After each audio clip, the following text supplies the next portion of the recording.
It's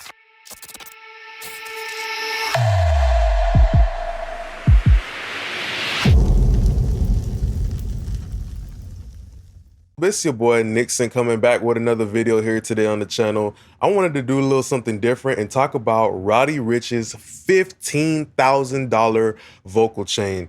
Let's go over the overall signal flow, and I also want to provide some comparable alternatives that we can look into today. So the very first thing that I have right here is this video of Roddy Ricch. I was noticing as I was watching the video, getting a little bit of insight of what type of equipment they're using to get that professional sound. A lot of you guys do desire that professional, mainstream competitive sound. I completely understand that, because with making music, you always want to be able to compete with your favorite artists, in regards to like when your songs come on streaming and everything like that, your vocals. So I completely understand why there's this huge desire to, use some of these same things that these artists are using. But my main thing is that I always want to stress to you guys that with this equipment, you need to prioritize your individual needs, right? Because your voice and, the equipment that these people use, it's not going to make you sound exactly like them. It may possibly get you in the ballpark, but you need to understand what's inside of the equipment and how to maximize it in regards to like your skill set, your vocals, or whatever you're using it for. So the very first thing that I saw in Roddy Ricch's vocal chain was this very popular mic right here, which is the Sony C800. Now let's understand something very important about this mic, that it is a tube microphone, right? And with the tube topology, it's very important to understand that there's a very natural, kind of like rolling off of the highs, right? Let's look at the actual frequency response of this microphone, the Sony C800. And you can always obviously pay attention that there's a huge lift at 10K hertz, right? I see a lot of people want to talk about the equipment and this and that, but nobody's talking about the components and what actually makes the equipment amazing. I have this analogy where I say, hey, if somebody saw a sports car, right, and they said, wow, I love that sports car, it's so quick, it's so fast, right? But you ended up taking that engine out of the sports car and you put it into a Honda Civic. Nobody's going to care about the sports car, because it's not about the thing itself. It's about the components that makes it special and why we love it. So back to the Sony C800G. So the tube topology helps us give a very natural, high-end roll-off, right? And, there's a lift right here as well. So that's how the mainstream vocals with Roddy Ricch, they always sound so pristine and so crisp, because there's a high, very a huge lift at the high portion of his vocals, but there's the tube inside of it that rolls it off. Now you have to understand with the tube topology, right, comparing this to something like the Telefunken, I don't see too much action within inside of the mid-range, right, which is very interesting, because usually, tubes can also help beef up the mid-range, right? But with the microphone like this, is very unique in its own way. I would tell you guys to always look up your microphone, and I would always tell you guys to compare and contrast the frequency response of your microphone, and you possibly just look into, is it complementing your voice or is it hurting your voice?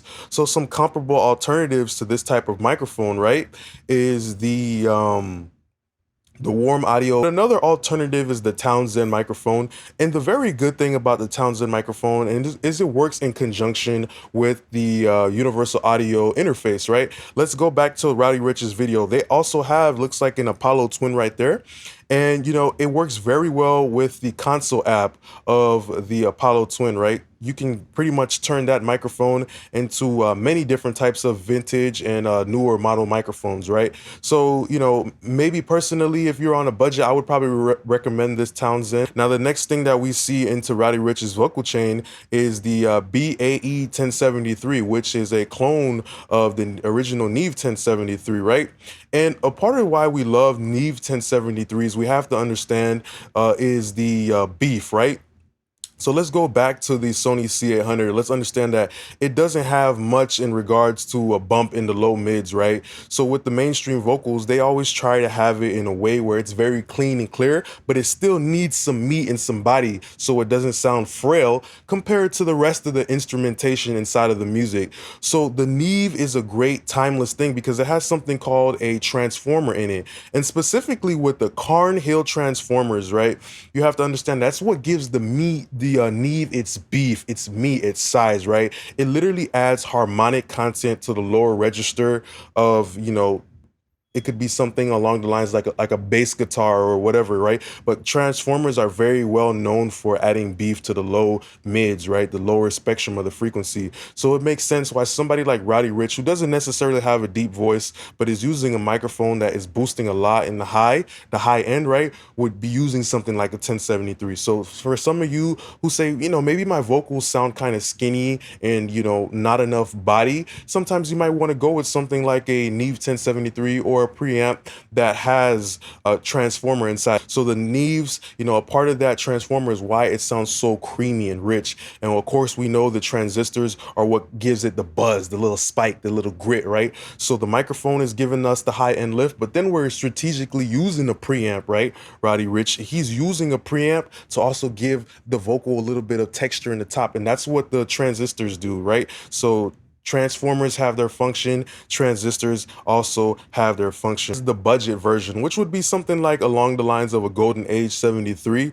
You have the option of also the Premier one as well, which is a little bit, gives you a little bit more options. But I actually have a Golden Age 3 at my home, so I would definitely vouch for, Golden Age. I would definitely stand behind them because they make very good things, very budget friendly things. So I also believe they have an edition of the C800 as well if you want to check out. But this Golden Age pre-73 could be a very good comparable alternative to, potentially what Roddy Ricch is using. Let's say you don't have that same type of BAE 1073 money, right? It doesn't include a Carnhill transformer, right?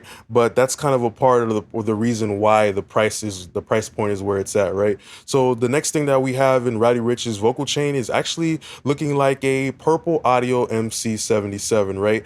And the Purple Audio MC77 came about sometime in the year like 2002, where the J series input attenuators, right, which pretty much helps do like the function of the 1176 Rev E, which this is what it's modeling, right? There was a shortage of those components, right? So then came about the Purple Audio MC77. There became a demand for that. I've read a lot of reviews, and I would tell you to do that as well, where people say they actually like this Purple Audio M77 over the newer reissues of the Universal Audio 1176. That's one of those heritage, units that people love from back in the day. And we have to understand that these vintage, units, they're so well loved because they work, right? So that's coming back to you as a person who's starting out, trying to get that mainstream sound. You got to figure out what works for you effectively and efficiency. What helps you? What might work for the artist might not potentially work for you, right? But this MC77 is a FET compressor, which includes solid state components. And we got to understand too that these can be potentially very aggressive. The beautiful thing about this is, like, look at the attack, you have an off setting, right? So you can potentially just turn off the compression portion of this unit and just use it as a saturator, right? And it also gives you a true bypass capability and also a stereo link of functionality right here. So with 1176s, they're very well known for being very beefy and very aggressive, right? And they also have a transformer, like I said previously, right? What we like to do a lot, myself personally, is I like to mix and match. Maybe sometimes if I have a tube microphone, I like to use a solid state, preamp. I like to mix and match, different topologies going based on the signal chain, right? And then you have a couple of different ratios right here, with the 1176, and it's a very quick compressor. It's one of the fastest compressors due to the, topology, which is the FET, right? And we have to understand too that in a tracking situation, potentially 76s, I feel like in my own personal experience, I don't necessarily always like them for rap music, just due to the nature of the transient of rap music, right? The impact of rap music is in the transient. The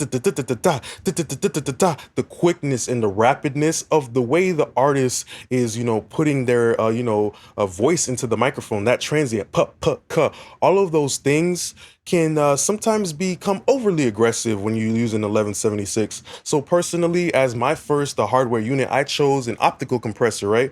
As just to make it very smooth, but potentially maybe an 1176 might work for you. I've heard of other artists who use that in their signal chain, but just know that the 1176 is a very aggressive compressor, and it doesn't necessarily always smooth out the signal. It can actually potentially give some pumping. That's why I feel like it's more appropriate for singers, people that have longer, longer sustains in their vocals, where, a singing song would be like, ah, I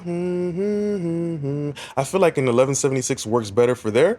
But considering that this is hardware, I might potentially be wrong, because 1176's hardware in general can be very forgiving, so maybe it is appropriate, right? Where I'm going to show you guys how you can simulate that chain with inside the console app, right? So the beautiful thing about the console is that you can keep the signal chain going in a hybrid fashion, right? You can have your analog gear, but then you start adding some of these plugins inside a console to help you keep going. So I don't know if maybe Roddy Ricch had an optical compressor at the end of his chain going inside of the console, but it's beautiful by the fact that you get to extend your vocal chain with something like an Apollo Twin. And that's why a lot of people, one of the reasons why a lot of people love this type of interface. So let's look into this a little bit closer. You actually have the ability to do a mic modeling, right, with the Townsend, right? And you can get it, the C800 preset. There's a bunch of other different clones that you have right here, but this is the way that you would be able to simulate that, vocal chain with inside console, which is a beautiful way,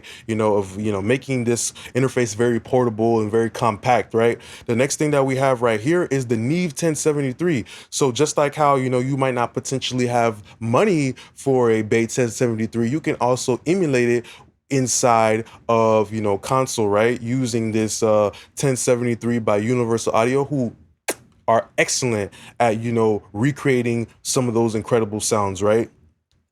So right here, you actually would have a little bit of an advantage, because now you have potentially, if you want to use any EQ or maybe a filter as well, right? And you have all of that stuff right here, everything is modeled, the mic preamp. And usually I like to use about this amount. The sweet spot for me personally is somewhere around that 30 to 40 range, right? Anything past that starts to really distort a lot, but that's very good in a mixing situation.